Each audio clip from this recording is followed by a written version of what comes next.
alkışlayız. Rafetlenip deyimiz. Sahnede Enver Nurmaliyev. Ufa! Rahmet sizga shunday bo'lganligi uchun. Men baxtliman Boshqirdistonda tug'anima. Mening shunday tomoshachilarim bo'lona.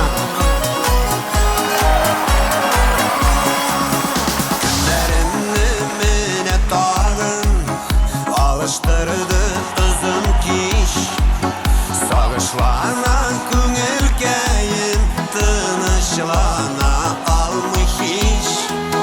Yanlarında seni şanım, gile bir grek küresim. Senin mehabbetini duyup, nazlarında yüzesim. Sağışlarım, sağışlarım, sin gene bizi alasın. Ömrüm ağışlarım, sağışlarım, sağışlarım.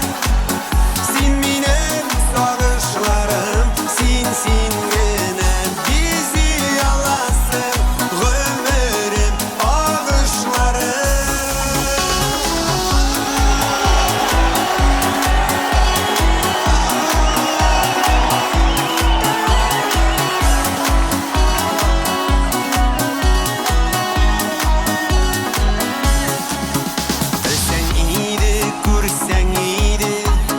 Dişikleri soğunganı bulsan eğer yanlarında, жылытır idin canlar. Yanlarında seni canım, gile bir grek küresim. Senin mehabbetini duyup, nazlarında yüzesim. Sağışlarım, sağışlarım,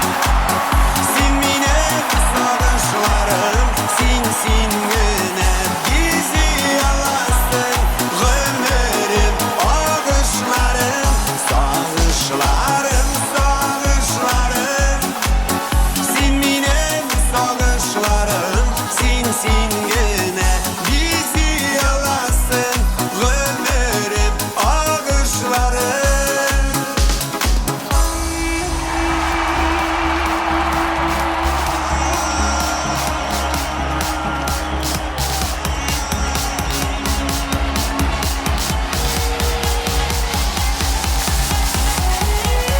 Sağışlarım, sağışlarım, sin minem sağışlarım.